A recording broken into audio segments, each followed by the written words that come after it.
स्वागत है यीशु मसीह की प्रेजेंस में। आमीन। अपने पड़ोसी को बोलो, तेरी जिंदगी के आसपास वो लोग एक छवि हैं तेरे साथ परमेश्वर के संबंधों की। जब आप परमेश्वर के साथ जेन्युइन रिलेशनशिप में होते हैं तो वो आपको जेन्युइन फ्रेंड्स, जेन्युइन हेल्पर्स और जेन्युइन लोग देता है जो आपके साथ चल सके। और अगर आपकी रिलेशनशिप परमेश्वर के साथ फेक है, उताव चढ़ाव वाली है, कम विश्वास वाली है, तो आपके आसपास के लोग भी जो आपकी लाइफ में होंगे वैसे ही होंगे। कुछ लोग परमेश्वर के साथ गेम्स खेलते हैं। वो बोलते जब मैं चर्च में हूं मैं एक विश्वासी हूं, लेकिन जब मैं अपने काम में चला जाता हूं मैं एक बिजनेसमैन हूं। मेरी बिजनेस लाइफ और मेरी स्पिरिचुअल लाइफ दोनों अलग अलग है, और मैं जिस तरह से मर्जी बिजनेस कर सकता हूं उसमें मुझे झूठ भी बोलना पड़ता है, उसमें मुझे थोड़ा बहुत हेरा फेरी भी करनी पड़ती है। और इसीलिए आपके आसपास के लोग भी वैसे ही होते हैं, क्योंकि जैसे वो निराशा जो आप परमेश्वर की लाइफ में बोते हैं आपको काटने को मिलती है आपके अपने लोगों से जो आपके आसपास है। जब परमेश्वर के साथ हम एक जेन्युइन, एक असली, एक रिलेशनशिप में होते हैं तो परमेश्वर भी हमें हमारी लाइफ में असली लोग देता है। फिर आपका पति आपको फेक प्यार करने वाला नहीं होगा कि आपको मुंह पर जानू जानू बोलकर बाहर एक जानू रखी होगी। आप समझ रहे मेरी बात? हम जो कुछ भी परमेश्वर के साथ करते हैं उसका बदला हमें अपनी लाइफ के आसपास मिलता है। उसने कहा तू जब गुप्त में जाकर प्रार्थना करेगा मैं पब्लिक में उसका रिवॉर्ड दूंगा। तू प्रार्थना तो गुप्त में ही करेगा लेकिन उसका रिवॉर्ड मैं पब्लिकली तुम्हें दूंगा। तुम्हें बताने की जरूरत नहीं होगी कि तुम बहुत प्रार्थना वाले व्यक्ति हो या तुम गुप्त में बहुत प्रार्थना करते हो। तुम्हारा रिवॉर्ड, तुम्हारा रिजल्ट शॉकिंग होगा लोगों के लिए, ये रिजल्ट होगा। और वैसा ही उसने कहा अगर तुम अंदर घुस के मेरे साथ गेम्स खेलोगे तो वो भी नजर आएगा। कुछ लोग लगातार निराशा हासिल करते हैं अपनी रिलेशनशिप में, एक के बाद दूसरी, तीसरी, चौथी, अपने बिजनेस में 1, 2, 3, 4, 5, 6 लगातार, अपने परिवार में, अपने कैरियर में लगातार डिसअपॉइंटमेंट। लेकिन वो भूल जाते हैं कि उन्होंने भी परमेश्वर को लगातार निराश किया है। और परमेश्वर ने कहा क्या तुम नहीं जानते अन्य जातियां इन्हीं वस्तुओं की खोज में रहती हैं। मेरा वीजा लग जाए, मेरी शादी हो जाए, मैं बाहर चला जाऊं, मेरा कैरियर सेट हो जाए, मेरे बच्चे सेट हो जाएं। परमेश्वर ने कहा अन्य जातियां भी इसी वस्तुओं की खोज में रहती हैं, पर तुम्हारा स्वर्ग के पिता जानता है तुम्हें इन वस्तुओं की जरूरत है। पहले तुम उसके स्वर्ग और राज्य की खोज करो तो दुनिया की सब वस्तुएं तुम्हें पीछे पड़ के मिल जाएंगी। यह परमेश्वर का वायदा है तुम्हारे साथ। उसने कहा अन्य जातियां भी तो इन्हीं वस्तुओं की खोज में रहती हैं।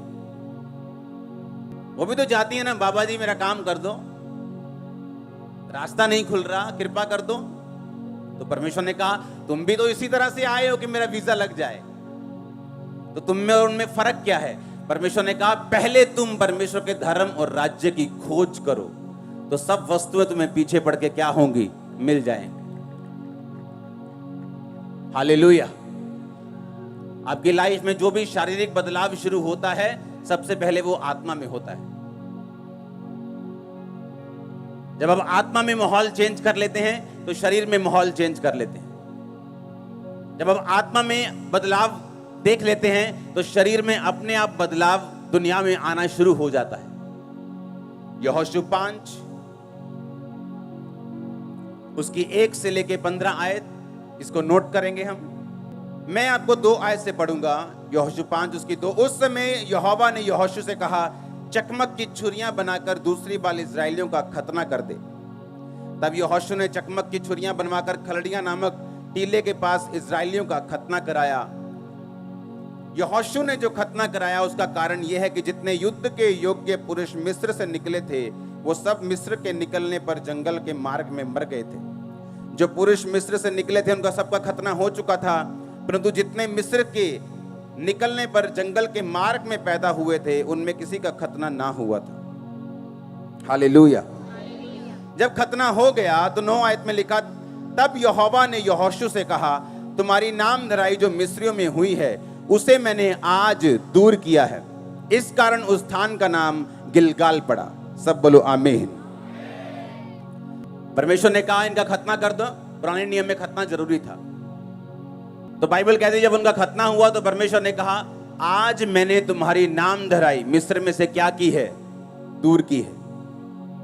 इसका मतलब मिस्र में अभी भी उनकी नाम धराई थी।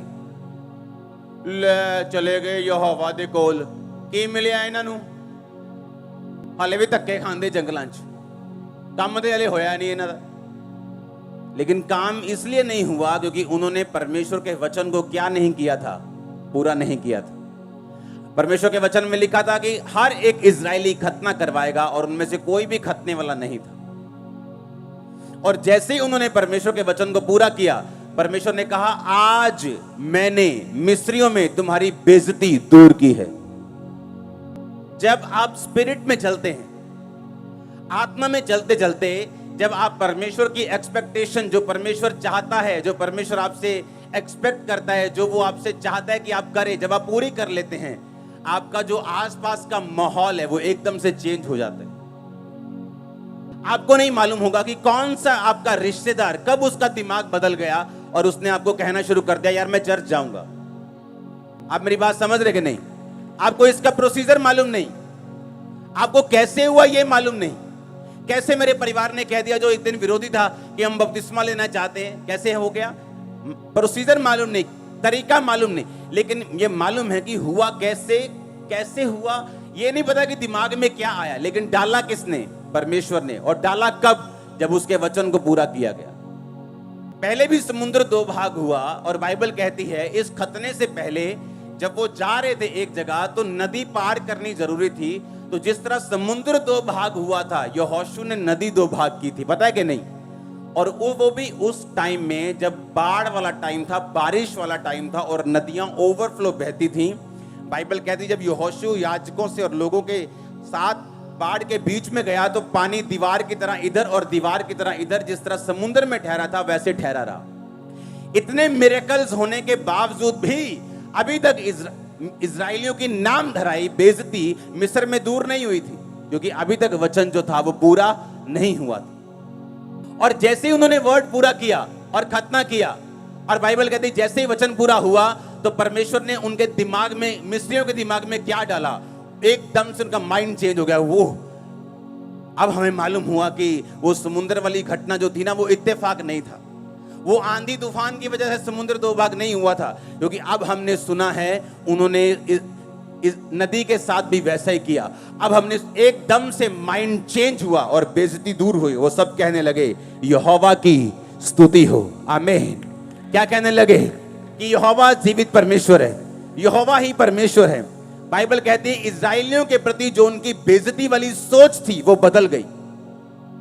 वो सोचने लगे कि नहीं, परमेश्वर ही इनको यहां से लेके गया, जो इनको यहां से लेके गया वो परमेश्वर ही था। अब जो परमेश्वर इनको देश दे रहा है, इनको कनान दे रहा है, वो भी परमेश्वर ही था। और बाइबल कहती परमेश्वर की महिमा होनी शुरू हुई और इजराइलियों की बेइज्जती जो नाम धराई थी उनके बीच में, वो परमेश्वर ने उसको दूर किया। आप जैसे ही परमेश्वर में आते हैं, आप परमेश्वर के वचन को पूरा करना शुरू करते हैं, आप परमेश्वर की एक्सपेक्टेशन को पूरा करना शुरू करते हैं, जो लोग आपकी निंदा करने वाले होते हैं, जो लोग आपको पीछे खींचने वाले होते हैं, एक दिन खुद मानने लगते हैं कि तुम सही जगह पे थे, तुम परमेश्वर की संतान हो, हमें भी लेके जाओ, हम भी जाना चाहते हैं। Hallelujah, hallelujah.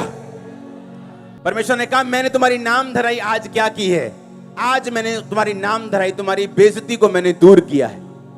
उसके वचन को मानने का फल बड़ा है, बहुत बड़ा है।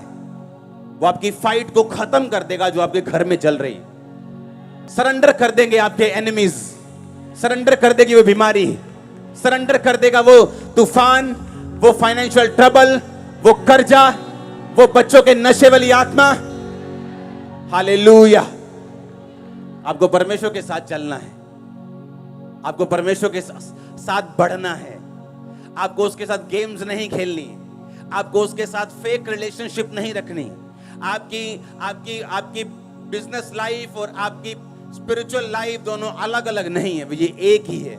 आमीन। आप अलग अलग रोल नहीं निभा सकते, चर्च के अंदर और चर्च के बाहर और, फिर आपकी रिलेशनशिप परमेश्वर के साथ सही नहीं। आप हेल्प मांग सकते हैं होली स्पिरिट से कि पवित्र आत्मा मुझे हेल्प कर, मुझे मदद कर कि मैं ये स्पिरिचुअल लाइफ और अपने कैरियर, अपने बिजनेस और अपनी आउटसाइड लाइफ में एक बैलेंस बना सकूं। आमीन। और यही तुम्हारी फाइट है। इसलिए बाइबल कहती है हर एक व्यक्ति अपना बोझ स्वयं उठाए। जो बैलेंस बनाना है वो मैंने आपका नहीं बनाना, वो आपने खुद स्टैंड लेना है। आमीन। मैंने आपको गाइड करना है, आपके लिए प्रेयर करनी, आपके लिए प्रोफेटिक वर्ड्स देने हैं, आपको लेके चलना है, लेकिन उसके बाद अपना बोझ आपने स्वयं उठाना है। आपने खुद अपने आप में स्टैंड लेना है, आपने खुद प्रार्थना करने का निश्चय करना है, आपने खुद तौबा करने का निश्चय करना है, खुद एक बैलेंस लाइफ जीने का निश्चय करना है कि आपकी स्पिरिचुअल लाइफ और आपकी कैरियर वाली लाइफ ये अलग अलग नहीं, ये सेम लाइफ है। आमीन। इसलिए परमेश्वर ने कहा जो अपना हाथ हल पर रखकर पीछे देखेगा वह मेरे योग्य नहीं। अगर रोज तू अपना क्रूस उठाकर मेरे पीछे नहीं चलेगा तो तू मेरे योग्य नहीं। हालेलुया। ऊंची आवाज में बोलो हालेलुया। उसकी 13, 14, 15 आयत को पढ़ेंगे आप अपनी स्क्रीन के सामने। तब यहोशू यरीहो के पास था तो उसने अपनी आंखें उठाई और क्या देखा कि हाथ में नंगी तलवार लिए हुए एक पुरुष सामने खड़ा है। यहोशू ने उससे पास जाकर पूछा क्या तू हमारी ओर है या हमारे बैरियों की ओर का? उसने उत्तर दिया मैं यहोवा की सेना का प्रधान होकर अभी आया हूं। तब यहोशू ने पृथ्वी पर मुंह के बल गिरकर दंडवत किया और उससे कहा अपने दास के लिए प्रभु की क्या आज्ञा है? आमीन। जैसे ही उन्होंने खतना किया, बाइबल कहती परमेश्वर ने एक स्वर्गदूत को भेजा जो उनकी सेना का स्वर्गदूतों का प्रधान होकर वहां पे गया और उसने कहा तू कौन है, तू कहां से आया है, क्या तू मेरे विरुद्ध है या मेरी ओर है? उसने कहा मैं परमेश्वर की ओर से आया हूं और मैं तेरी ओर से लड़ूंगा, मैं तेरी ओर हूं। इसका मतलब जब वचन पूरा होता है डिवाइन हेल्पर्स आपकी हेल्प करते हैं, एंजल्स की सुरक्षा आपके साथ होती। आप मेरी बात समझ रहे कि नहीं? वो प्रोटेक्शन आपके साथ होती। अपने पड़ोसी को बोलो प्रभु के साथ सही रीति के साथ चल तो सब अच्छा होगा। आमीन। उसने हमें एक मैनुअल दिया, एक बुक दी है, एक बाइबल दी है, एक वचन दिया है जिसके अनुसार अगर हम चलें तो परमेश्वर ने कहा सारी चीजें अपने आप फिट बैठेंगी तेरी लाइफ में। मैं सभी तेरे परिवार को, तेरी फैमिली को, तेरे फाइनेंस को, तेरी सेहत को, हर एक चीज को फिट कर दूंगा जहां वो फिट होनी चाहिए अगर तू मेरे धर्म और राज्य की खोज करेगा तो। आमीन। इस लाइफ में अगर कोई सफर कर रहा है, संघर्ष कर रहा है तो वो परमेश्वर की ओर से नहीं है। समझ आई कि नहीं? लाइफ इज ए स्ट्रगल, ये सबसे बड़ा क्या है? झूठ है। Life is not a struggle. आपने अपने बच्चों को स्ट्रगल करने के लिए पैदा नहीं किया। आपने ये प्लान नहीं किया कि चलो पहला बच्चा करते ताकि ये सदा फाइनेंशियल मुश्किल में रहे, दूसरा बच्चा चलो सदा ये बीमार रहे, चलो तीसरा बच्चा करते हैं सदा इसमें मुसीबतें रहे, सदा जेल में रहे। ऐसा होता है कभी? ऐसा कोई नहीं सोचता। अगर आप नहीं सोचते, परमेश्वर ने कहा तेरी और मेरी सोच में जमीन और आसमान का फर्क है।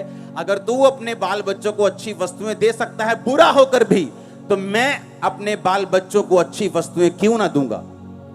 अगर तू रोटी मांगने पर सांप नहीं देता तो मैं अपने बच्चों को अच्छी वस्तुएं मांगने वालों को क्यों नहीं दूंगा? Life is not a struggle, ये झूठ है। लाइफ स्ट्रगल तब है जब हम अपने पिता से, अपने परमेश्वर से डिस्कनेक्टेड हैं, हमें नहीं पता कि जीवित परमेश्वर कौन है, इसीलिए life is a struggle. Life struggle नहीं है, नहीं तो हालेलुया। लाइफ स्ट्रगल नहीं है, इसलिए परमेश्वर ने आपको बाइबल दी है। अगर आप यहोशू 6 पढ़ें तो उसमें लिखा, परमेश्वर ने कहा यहोशू ये सामने यरीहो की दीवार है, और आजकल की दीवारों की तरह वो 13 इंच या 4 इंच या 9 इंच या 18 इंच की नहीं थी, फुटों में थी। इतनी बड़ी मोटी दीवार थी कि उसके ऊपर घर पड़ जाते थे। समझ आ रही कि नहीं? घर थे उसके ऊपर, दीवार इतनी मोटी थी, इतनी मोटी दीवार थी कि उसके ऊपर कमरे थे, घर थे उसकी, इतनी मोटी वो दीवार थी। वो इतनी मोटी थी कि कोई तोप, गोला, कोई उस जमाने के जो आधुनिक हथियार थे उस जमाने के हिसाब से वो दीवार को हटा नहीं सकते थे। कुछ भी दीवार पे मार दो, दीवार को हटा नहीं सकते। वो इतनी मोटी बनाई गई थी और उस दीवार से उस शहर को घेर लिया गया था ताकि कोई भी एनिमी उस दीवार के अंदर ना आ सके और उस दीवार के ऊपर फौजी खड़े रहते थे। परमेश्वर ने वायदा किया था कि वो देश मैं तुम लोगों को, यहोशू तुम लोगों को दूंगा। और परमेश्वर ने कहा यहोशू जा और उस दीवार के रोज एक चक्कर लगा के आ, रोज याजकों को साथ ले जा, वाचा के संदूक वचन को साथ ले जा और रोज उस दीवार का एक चक्कर लगाना और कुछ मत बोलना। 7वें दिन 7 चक्कर लगाना। जब 7 चक्कर पूरे हो जाएं, याजक नरसिंगा फूंके और जब नरसिंगे का शब्द सुनाई दे, सब लोग हालेलुया के जयकारे मारना, दीवार गिर जाएगी। अब सुनो ध्यान से, जो भी परमेश्वर हमें देता है बाइबल में, जो पुराने नियम की कहानियां हैं, वो एक प्रतिबिंब यानी एक आईना है, एक एग्जाम्पल है हमारे लिए। बाइबल कहती, परमेश्वर ने कहा याजकों को साथ लेके जाना। यानी आपकी लाइफ में भी ऐसा समय आता है, मेरी लाइफ में भी आया, जब हमें मालूम होता है कि ये जो दीवार है, ये जो मुसीबत है, ये जो बीमारी है या जो ट्रबल मुझे घेर के खड़ा है, इसका ना तो कोई मेडिकल हल है, ना कोई दुनिया इसका हल है, ना मेरा माँ प्यो इसका हल कर सकता है, ना मेरी पत्नी, ना मेरा पति, ना मेरे बच्चे, कोई इसका हल नहीं कर सकता। इसका हल सिर्फ परमेश्वर कर सकता है। समझ आई कि नहीं? ऐसा आपकी लाइफ में अगर नहीं हुआ तो वो होगा, ताकि परमेश्वर अपनी उपस्थिति साबित कर सके कि मैं तुम्हारी लाइफ में जीवित हूं। अब हुआ क्या? बाइबल कहती जैसे ही वो जा रहे थे, उन्होंने 7 चक्कर लगाए। आपकी लाइफ में जो इम्पॉसिबल चीजें हैं कि आपका पति 20 साल से शराब पी रहा है, आपकी सुनता नहीं, लेकिन जब आप चर्च में आए आपको मालूम होना चाहिए अब वो आपकी सुनने वाला है। लेकिन वो होगा कैसे? ये परमेश्वर ने एग्जाम्पल्स दिए हैं बाइबल में। उसने कहा जब तुम 7 चक्कर लगा लेना तो जय जयकार करना। और बाइबल कहती है वो पहले दिन जब गया तो वाचा का संदूक यानी वचन को लेके गया और याजकों को लेके गया। आप जानते कितने क्रिश्चियंस हैं इस दुनिया में जो ब्रेक हैं, जो टूटे हुए हैं, जो परमेश्वर से दूर हैं, लेकिन है क्रिश्चियन। कारण क्या है? कारण यह है कि वाचा का संदूक वो साथ लेके गए। आज क्रिश्चियंस हद से ज्यादा गिनती में हैं जो रोज बाइबल नहीं पढ़ते। आप जानते हैं, आपने लंगड़े चलते हुए हर संडे देखे हों तो भी आप विश्वास में बने नहीं रह सकते जब तक आप खुद बाइबल नहीं पढ़ेंगे और खुद नहीं सुनेंगे। आप मेरी बात समझ रहे कि नहीं? आपने अपने सामने मुर्दा जिंदा होता देखा हो, अंधे देखे हों, पागल संगलों से छूटते हुए देखे हों, तो भी आपको वचन पढ़ने की जरूरत है। आपको मालूम, अगर आप वचन नहीं पढ़ेंगे, आपकी स्पिरिट में शैतान अविश्वास के साथ और अपने ऐसे वचनों के साथ और अपने ऐसे क्वेश्चंस के साथ अटैक करेगा जिसका जवाब आपके पास नहीं होगा, क्योंकि शैतान कभी भी इमोशनल जवाबों से नहीं मरता, वो वचन के जवाबों से मरता है। आप समझ रहे क्या? हाँ, आपके इमोशंस क्या है कि आपने लगड़े चलते हुए देखे, वो इससे नहीं मरता। आपके अंदर वचन क्या है? और बाइबल कहती है वो वचन को साथ लेके गए, वचन उठाया हुआ था। दूसरा, याजकों के साथ। आज कितने क्रिश्चियंस हैं जिनके साथ जो अच्छी चर्चों से संबंध रखते हैं? कितने क्रिश्चियंस ऐसे हैं जिनके साथ ऐसे याजक हैं जो परमेश्वर के करीब हों, फिर वो कहते हैं वो दीवार क्यों नहीं गिरी? फिर वो कहते हैं हमारी लाइफ में जो इम्पॉसिबल काम है वो पूरा क्यों नहीं हुआ? परमेश्वर कहाँ है? अरे परमेश्वर तो वही है जहां वो था। परमेश्वर तो तब भी था जब यरीहो की दीवार नहीं गिरी थी, वो तब भी था जब गिरी थी। अब बात यह है कि परमेश्वर की हुक्मों को, उसकी आज्ञाओं को, उसके जो हुक्म हैं उन्होंने माना कि नहीं माना। और परमेश्वर का हुक्म था अगर तुम इम्पॉसिबल दीवार को गिरते हुए देखना चाहते हो तो याजकों को लेके जाओ, याजकों को सुरक्षित रखो और याजकों को के साथ जो वाचा का संदूक है वो हो, और उसके बाद नरसिंगे हो, वर्शिप हो, और उसके साथ तुम चलते जाना। आज कितने लोग ऐसे हैं जो अच्छी संगतियों से संबंध रखते हैं? लोगों को लगता है जो घर के पास है वहां चले जाओ, पैसा बचा लो, किराया बहुत लगता है चर्च जाने में, तो पैसा बचाते हैं। पैसा तो बचा लिया, पर दीवार वहीं की वहीं खड़ी।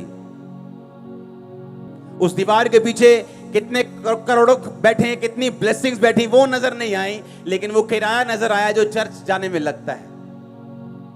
वो नजर नहीं आया जो उसके पीछे श्राप है वो टूटेगा, वो नजर नहीं आया जो उसके पीछे कितने बंधन है वो टूटेंगे, वो शैतान जो जाएगा, वो बीमारियां जो जाएंगी, वो श्राप जो घरों से, नशे के जो चीजों के खत्म होंगे, वो नजर नहीं आया।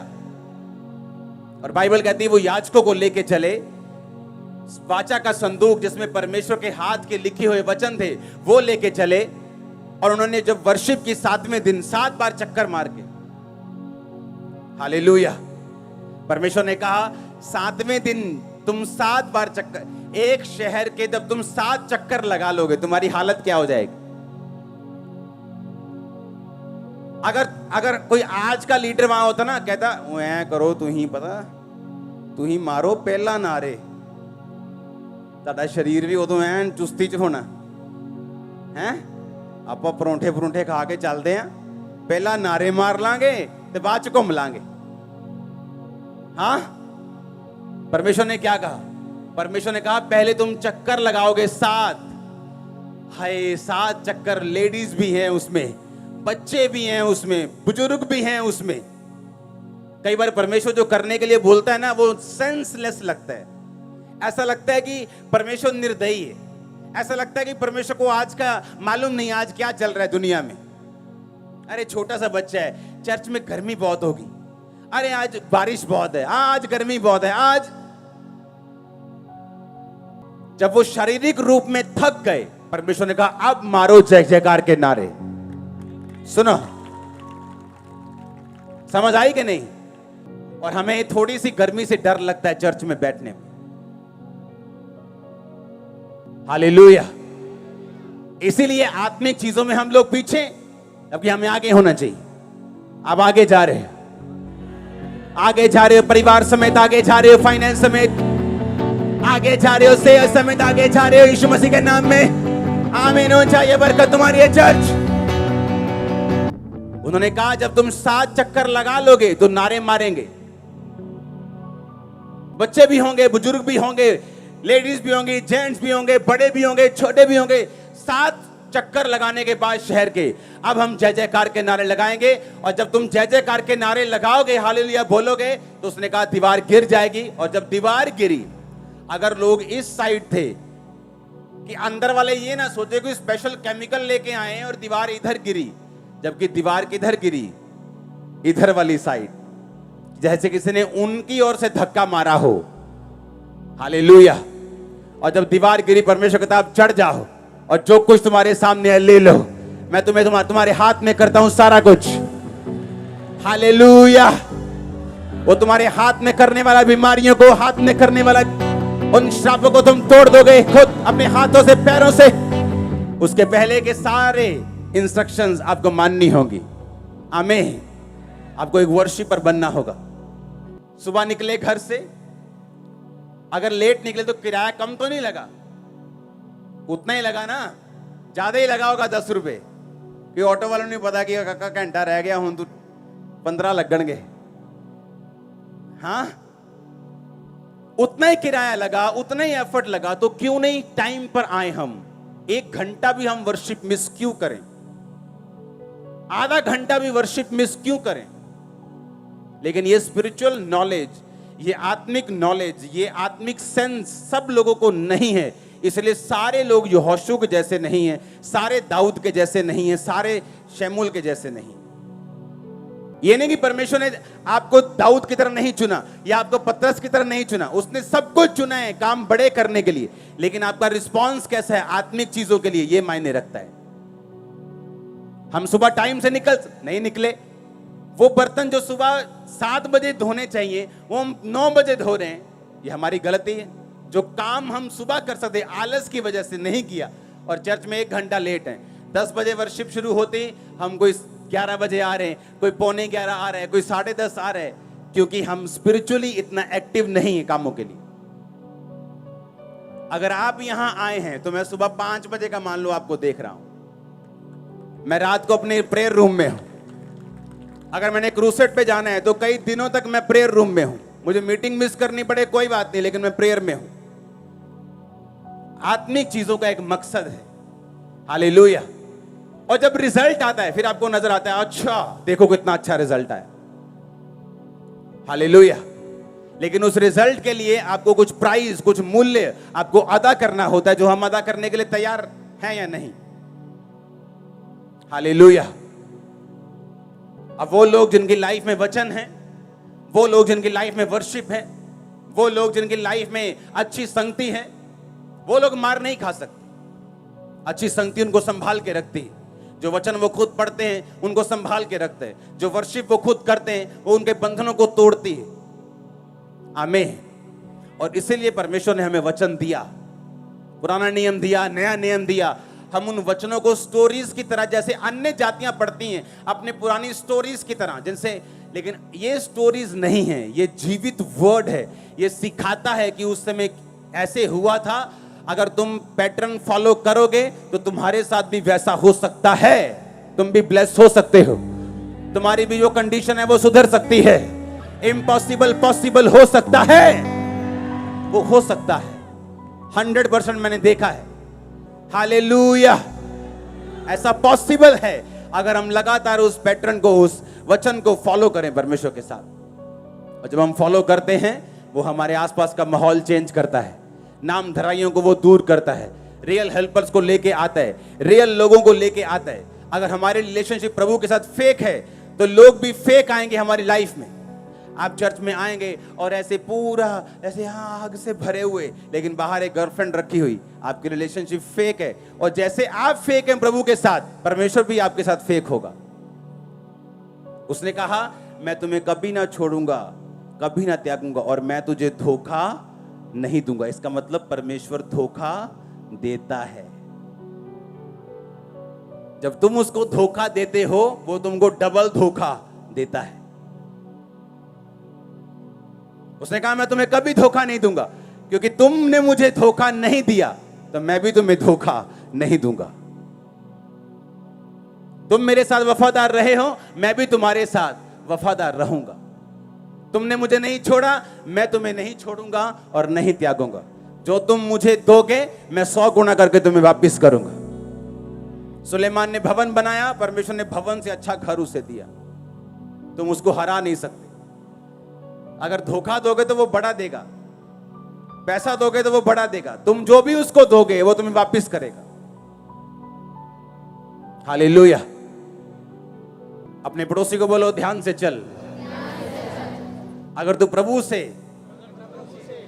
उसकी वाचा से वफादारी के साथ चलेगा तो परमेश्वर भी तेरे आसपास को तेरे साथ वफादार करेगा। उस मैदान के, जिस मैदान में तू चलेगा उसके पत्थर तक तुझसे वफादार रहेंगे। Hallelujah, hallelujah. आपके घर की ईंटें तक आपसे वफादार रहेंगी। आपके स्कूटर, मोटरसाइकिल, आपकी गाड़ियां, आपके सिलेंडर आपसे वफादार रहेंगे। मैं आपको सच कह रहा हूं। हालेलुया। क्योंकि आप परमेश्वर के साथ अगर वफादार हैं तो, अगर आपकी रिलेशनशिप फेक है तो बाइबल बताती है, अगर अभी मैं आपको छोड़ दूं सबको कि अगले आधा घंटा हम लंच करेंगे, आप सब फ्री हो, आपस में बातचीत करो, 15-20 मिनट में ही चुगलखोर इकट्ठे हो जाएंगे, पवित्र लोग अलग इकट्ठे हो जाएंगे, जो प्रार्थना करने उनकी अलग जोड़ी बन जाएगी, व्यभिचारियों की अलग बन जाएगी। उन्होंने ढूंढा कैसे एक दूसरे को, ये बड़ी मिस्ट्री है। कैसे मालूम हुआ तुमको? बस पता लगे ना आप बंदा अपना ही है। हाँ, तो ऐसे ही जैसे आपने ढूंढ लिया, व्यभिचारी ने व्यभिचारी को ढूंढ, मालूम नहीं कैसे ढूंढते वो, और कैसे आत्मा वाला बंदा आत्मा वाले बंदे के साथ ही अट्रैक्ट होता है कि वो आत्मिक बंदा आत्मिक के साथ। बहुत कम होता है, 99%, 90 से 99% कम होता है कि एक स्पिरिचुअल लाइफ की एक बंदे में एक धोखा देने वाला बंदा है, वो भी उसको कुछ सिखाने के लिए, कुछ दिखाने के लिए, अदरवाइज उसको नुकसान देने के लिए वो नहीं होता। लेकिन जो फेक लोग होते हैं उनकी लाइफ में वो सचमुच नुकसान करने के लिए आए होते हैं।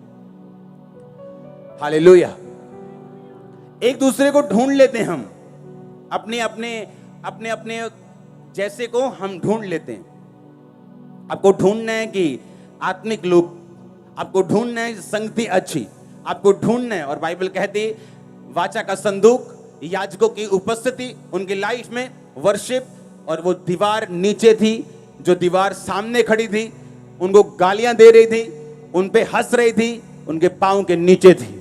वो शैतान आपके पांव के नीचे होगा, बिल्कुल नीचे, नीचे होगा। मैंने कहा पांव के बिल्कुल नीचे। हालेलुया। आपको विश्वास करना है और परमेश्वर के साथ चलना है। आमीन। जो परमेश्वर ने हुक्म दिए हैं उन्हें बिना तोड़े, बिना बहाना बनाए आपको पूरा करना है।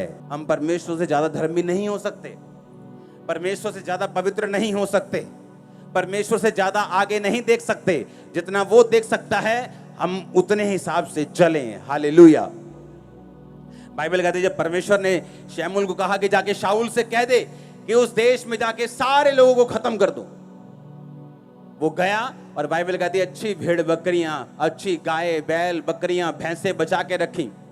राजा अगाग को जीवित पकड़ लिया, उसको मारा नहीं। मारा क्यों नहीं? कि पब्लिक में ले जाके मारूंगा, पब्लिक वाह वाह करेगी। थोड़ा पॉलिटिकल हो गया था वो, कि लोग खुश होंगे। उसे परवाह नहीं थी कि परमेश्वर क्या सोचेगा, पर लोग खुश रहने चाहिए। चाहे झूठी प्रोफेसी करनी हो, लोग खुश रहने चाहिए, जनता आती रहनी चाहिए, परमेश्वर का कोई बात नहीं। ऐसे लोग थोड़े टाइम के लिए होते हैं। और क्या हुआ?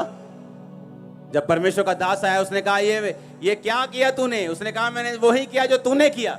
उसने कहा जो मैंने कहा वो अगर तूने किया होता तो ये गायों का भैं भैं, ये म्यानों का मैं ये मुझे सुनाई नहीं देता। उसने कहा ये तो मैं तेरे ही परमेश्वर के लिए भेंट लेके आया हूं, उसी को चढ़ाना है। उसने कहा परमेश्वर क्या ये चाहता है कि तुम गाय बैल बकरियां चढ़ाओ, या ये चाहता है कि तुम उसकी आज्ञाओं को मानो? हालेलुया। आप जाने अगर हम पुराना नियम पढ़ें और अगर हम दिमाग से पढ़ेंगे तो ठोकर खाएंगे। हमें लगेगा कि अगर परमेश्वर कहता है मैं सब इसकी संतान है, तो फिर उसने मारने का हुक्म क्यों दिया अमालेकियों को? क्यों परमेश्वर बोलेगा अमालेकियों को मार दो? क्या वो उसके बच्चे नहीं है क्या? बाइबल कहती है कि परमेश्वर ने जब तक यीशु मसीह नहीं आए हुक्म बना के रखा, दांत अगर कोई तोड़ दे तो उसका दांत तोड़ दो, कोई प्राण लेना चाहे तो उसका प्राण ले लो। पता है क्यों? अगर ऐसा परमेश्वर के वंश के साथ या परमेश्वर के लोगों में परमेश्वर ना कहता, तो परमेश्वर के लोग आज के जैसे हमेशा नम्र रहते और यीशु मसीह के वंश के आने से पहले ही वो वंश मर चुका होता। यीशु मसीह आ सके दुनिया में, उसका वंश बच सके, तो परमेश्वर ने ऐसे रूल बनाए कि तब तक यीशु मसीह के आने तक ऐसा रूल बना रहे और इजरायली जाति बनी रहे, उसका वंश बना रहे। और जब यीशु मसीह आए, यीशु मसीह ने कहा अब दांत के बदले दांत नहीं, अब प्राण के बदले प्राण नहीं, अब जो कोई तुम्हारे इधर थप्पड़ मारे उधर कर दो। अरे हमारी बातें मान के तो लोग महान हो गए दुनिया में। हाँ, कहां लिखा है और यहां मारो तो वहां कर दो? कहीं नहीं लिखा, बाइबल में लिखा है। एक बात मान के लोग इतना ग्रेट हो गए, आप पूरी बाइबल मानोगे तो पूछो कहां जाओगे? हालेलुया। परमेश्वर ने मालूम क्यों कहा अमालेकियों को? थोड़े सालों के बाद उन्हीं अमालेकियों के वंश में हामान पैदा हुआ। और हामान ने पता क्या कहा राजा को? कि राजा, ये सारी यहूदी जाति जो तू देख रहा है ना, ये अलग सी है, लंगर नहीं खाती, प्रसाद नहीं खाती, इनको खत्म कर दिया जाए। राजा ने अंगूठी ली, छाप लगाई, बोला खत्म कर दो। पता है क्यों? क्योंकि वो यहूदी थे। कहां से आए थे? शाऊल शमूएल के वंश से आए थे। और क्यों परमेश्वर ने कहा था अमालेकियों का पूरी तरह से नाश कर दे? क्योंकि नहीं तो आने वाले समय में ये पूरी यहूदी जाति को नाश कर देंगे। लेकिन उसने सुनी नहीं। परमेश्वर सिर्फ इस बात से नाराज नहीं था कि इसने बात नहीं सुनी, उसका मकसद बहुत बड़ा था। आप परमेश्वर से ज्यादा धर्मी नहीं हो सकते। हालेलुया। कि नहीं नहीं प्रभु ਨੂੰ थोड़ी पता है, दयावान बनो, दयावान। मैं तो नहीं मारूंगा सभी अमालेकियों को, कुछ कुछ छोड़ दिए, भाग जाओ कोई बात नहीं। कि नहीं नहीं मासी का दिल थोड़ी दुखाना हूं, ठीक है मासी मैं नहीं जाता चर्च। और शाऊल ने भी ऐसा ही किया था। परमेश्वर की आज्ञा भी पूरी करते थे कि जो हाथ में आएगा उसको मार देंगे, जो बचता है बचने दो। और वही उनके लिए खतरा बन गए, वही उनके लिए थ्रेट बन गए। जिस पाप को आज आप खत्म नहीं करेंगे, फ्यूचर में ये आपके बच्चों को खा जाएगा। जिस व्यभिचार को आज आप खत्म नहीं कर रहे, वो फ्यूचर में आपके बच्चों के लिए जहर है। वो जहर भी छोटा शब्द है उसके लिए। जिस पाप को आज आप खत्म नहीं कर रहे, जिसको अपने सांप बना के रखा हुआ है, वो प्रकाशित वाक्य में वो सांप जो उत्पत्ति में सांप था, एक छोटा सपोला था, वो प्रकाशित वाक्य में अजगर बन चुके हैं। और अजगर निगल लेते हैं। लोग तब नहीं सुधरते जब वो पाप करते हैं और कहते कोई बात नहीं, लेकिन जब वो अजगर बन के पूरे परिवार को निगल लेता है, तब वो रोते हैं। तब रोने का फायदा नहीं, अब हो गया जो होना था। हम प्रभु से ज्यादा धर्मी नहीं। अगर वो कहते हैं कि अगर तेरी दाहिनी आंख ठोकर मारती है तो फेंक दे उसको, फेंक दे कुछ देर के लिए रिश्तेदारों को, फेंक दे कई बार कुछ देर के लिए अपने कैरियर को, अगर वो तेरी आत्मिक जिंदगी के सामने आता है, क्योंकि तू सब कुछ फेंक कर भी स्वर्ग राज्य में प्रवेश कर जाएगा। और जो तू फेंकेगा, मैं इस दुनिया पर 100 गुना वापिस भी तुझे करूंगा, ताई माने पर करूंगा। आमीन। ताई माने के ऊपर। पतरस ने कहा, प्रभु हम सब कुछ छोड़कर तेरे पीछे हो गए, हमें क्या मिलेगा? परमेश्वर ने कहा, एक भी ऐसा नहीं ना होगा आने वाले समय में जिसने मेरे लिए कुछ छोड़ा हो और 100 गुना ना पाए। खेत छोड़े 100 गुना, पैसा छोड़ा 100 गुना, घर छोड़ा 100 गुना, और साथ में अनंत जीवन भी। इस दुनिया की बरकतें भी तुम पाओगे 100 गुना, और अनंत जीवन भी पाओगे 100 गुना। तुमने प्रभु के लिए इज्जत को छोड़ दिया, लोगों ने तुम्हारी बेइज्जती की, परमेश्वर ने कहा मैं 100 गुना 1000 गुना इज्जत वापस करूंगा तुम्हें, इसी दुनिया पर करूंगा, और स्वर्ग में अनंत जीवन भी तुम्हें दूंगा। Hallelujah, hallelujah, hallelujah. अब फैसला आपने करना है कि परमेश्वर के साथ वफादार रहना है, गुड रिलेशनशिप बना के रहना है, कि फेक रिलेशनशिप रख के अपने आसपास के लोगों को भी वैसा देखना है जैसा आप परमेश्वर के साथ हैं। क्योंकि आपके आसपास की जिंदगी एक छवि है, प्रतिबिंब है, एक मिरर है जो आपने परमेश्वर के साथ किया है। Hallelujah, hallelujah. अब आपने देखना है आपने क्या करना है, चॉइस आपके हाथों में। आपको आपका पास्टर आपके घर में देखने नहीं आने वाला, आपने कितनी शराब पी, आपने कितनी ब्लू फिल्म देखी, वो नहीं देखेगा, लेकिन परमेश्वर देखेगा, उसी के हिसाब से हमें बदला देगा। आज जो पाप सांप की तरह है, कल वो अजगर की तरह है। आज वो आपको खत्म कर रहा है, कल वो परिवारों को खत्म करेगा। आपने फैसला करना है क्या करना है। हालेलुया। वो हमें फैसला करना है हमें क्या करना है। अपने पाप को पालकर अजगर बनाना है उसको, या उसको आज ही उसकी सिरी कुचल देनी, उसका सिर कुचल देना है। आमीन। और आगे बढ़ना है परमेश्वर के साथ। जब उन्होंने वचन को पूरा किया, जब खत्म किया, तो परमेश्वर ने मनों को बदलना शुरू कर दिया। विरोधियों के मनों को बदलना। मन, परमेश्वर ही मन बदल सकता है, आप नहीं बदल सकते। आप कुछ भी दिखा सकते हैं लेकिन मन नहीं बदल सकते। लेकिन मन बदलने वाला परमेश्वर है। जैसे उन्होंने प्रभु के वचनों को पूरा किया, परमेश्वर ने विरोधियों के मन बदलने शुरू कर दिए। परमेश्वर ने कहा आज मैंने तुम्हारी नाम धराई, तुम्हारी बेइज्जती को आज मैंने दूर किया है, जब तूने वचनों को माना है। सडनली रियलाइज होगा आपके लोगों को कि नहीं, वो जगह सही है, यीशु मसीह सही। एकदम से आपके हस्बैंड को, आपकी वाइफ को, आपके नशे करने वाले बच्चों को एकदम से रियलाइज होगा, एकदम से मालूम दिमाग में कुछ आएगा कि नहीं, मुझे परमेश्वर के साथ चलना है। तू बच, तेरा घराना बचाया जाएगा। तू बच, तेरा घराना बचाया जाएगा। जब तू मेरे धर्म और राज्य की खोज करेगा, तो सब वस्तुएं तुझे पीछे पड़ के मिलेंगी। हासिल करोगे आप सब चीजों को, ए से लेके जेड तक यीशु मसीह के नाम में। मैंने कहा ए से लेके जेड तक यीशु मसीह के सामर्थ्य नाम में। उसने कहा मैं अल्फा, मैं ओमेगा, मैं आखिरी, मैं अंत, मैं शुरू हूं। मैं आप सब चीजों को हासिल करने पाएंगे जो परमेश्वर ने आपके लिए रखी हैं। शैतान के कामों का नाश होगा आपकी लाइफ से, उसके कामों का नाश होगा आपके फाइनेंस से। आमीन हो जाए बरकत आपकी है चर्च। Hallelujah, hallelujah. अपने पड़ोसी को बोल वफादार रहे, इसमें तेरा फायदा है। आमीन। फिर से बोलो, पड़ोसी से वफादार रहे, इसमें तेरा क्या है। आमीन, आमीन। 7 बार बोलो आमीन, आमीन। हालेलुया।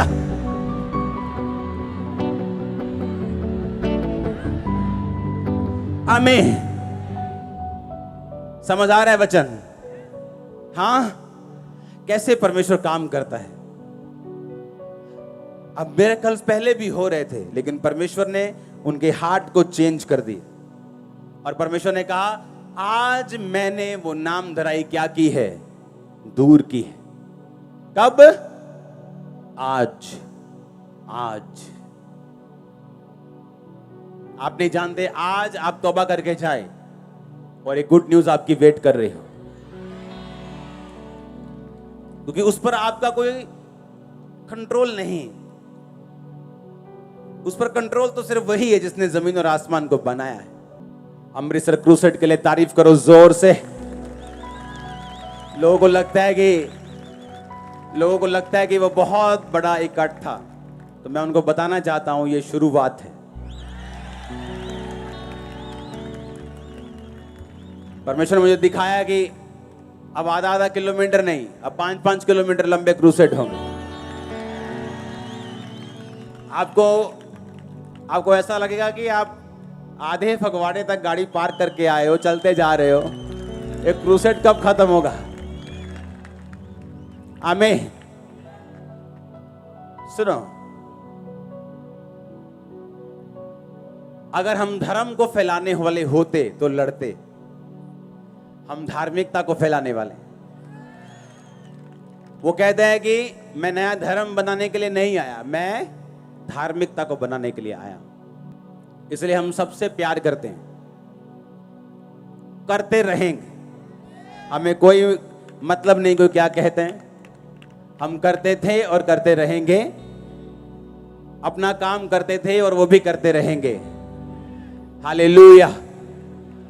अपने हाथों को उठाओ। सुनो मेरी बात, अगर हम वचन के सगे नहीं, कोई दुनिया में आपका सगा नहीं हो सकता। मैं आपको लिख के देता हूं। आप हमेशा खाली, ठगे हुए महसूस करेंगे। जैसे किसी ने चोरी कर ली, आपको लगेगा कोई आपका अपना नहीं, जब तक आप वचन के साथ पूरा संबंध नहीं बना लेंगे। क्यों? आपको बनाया ही ऐसे गया है। आपको ऐसे किया गया है।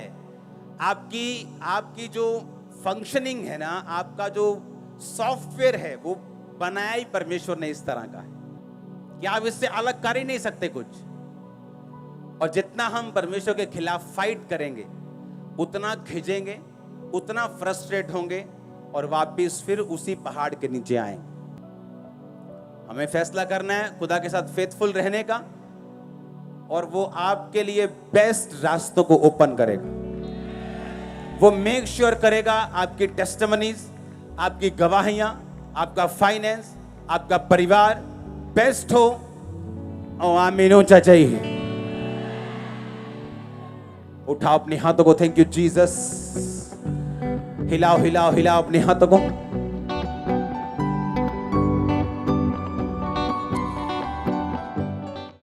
हमारे YouTube चैनल को सब्सक्राइब करें ताकि आप परमेश्वर के गहरे भेदों को जान सकें कि कैसे आप परमेश्वर में बढ़ सकते हैं, कैसे आप दुष्ट आत्माओं से, नशों से, बीमारियों से और वंशों के श्रापों से आजाद हो सकते हैं।